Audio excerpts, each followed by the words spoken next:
Growing up, I had a happy, normal childhood. Shortly after turning 8, all of that changed. I didn't know what sexual abuse was, and I felt very dirty, and I hated my body.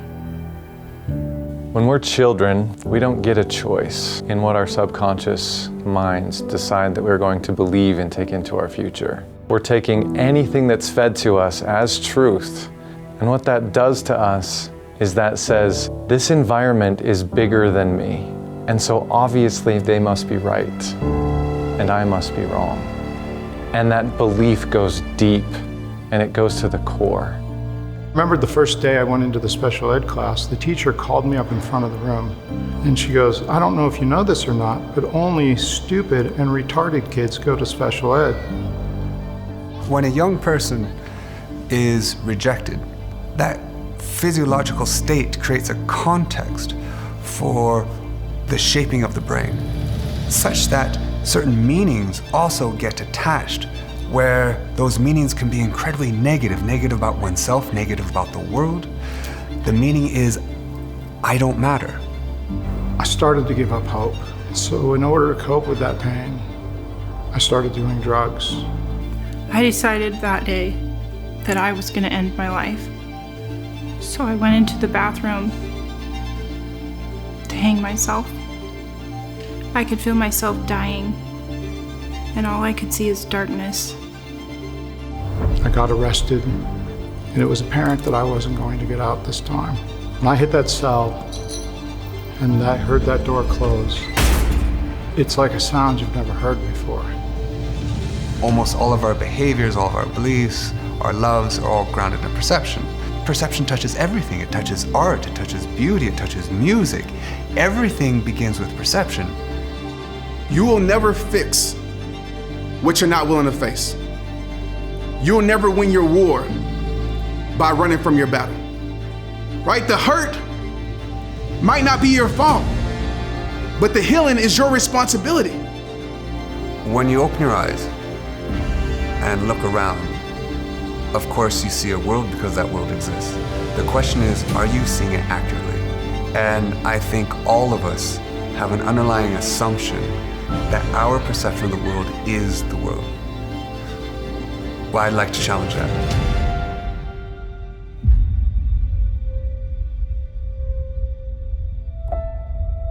What if I am somehow the cause of all these experiences? If I was not the creator of my experiences, it meant the world really was a shitty place. But if I did in fact create those experiences, what did that mean to me? It meant I could create something different in its place. If you can choose your life, why aren't you choosing something different? Why am I not choosing something greater for myself? Everyone else out there is choosing how they want to live. How come I'm not?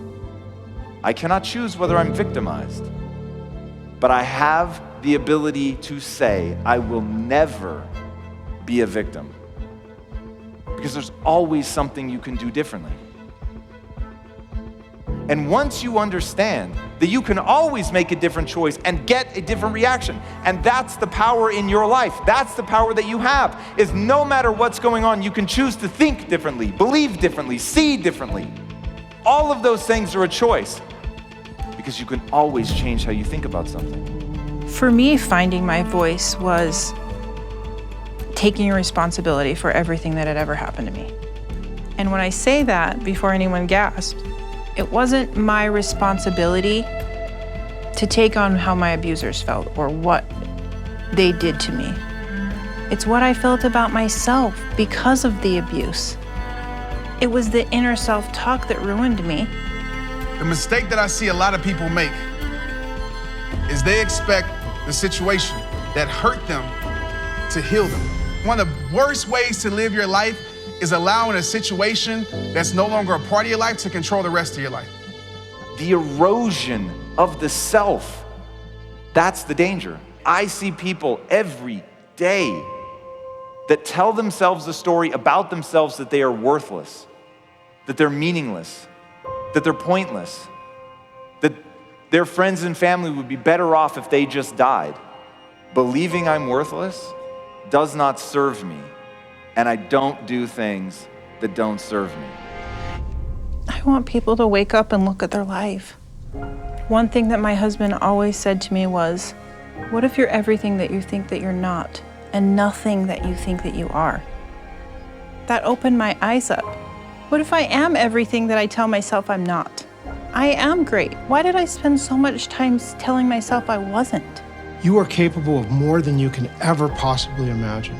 There is only one version of failure, and that is failing to get back up. Don't get to the end of your life and look back and go, why did I waste it? Why didn't I try harder? Why didn't I do the things necessary to grow? Why was I so scared? So what do you want to say at the end of your life? Do you want to say I played small, I gave into fears? Or do you want to say I lived and I loved and I owned my greatness? Fear is a lie. Change your interpretation and become the most powerful version of you. This is your journey. It's not about perfection, but progression. It's not about being perfect, it's about becoming better. It's about your mentality. What's the point of dreaming a dream? You're not working to turn that dream into reality. For your dreams, for your family, for your passion, for anything, don't you ever stop working.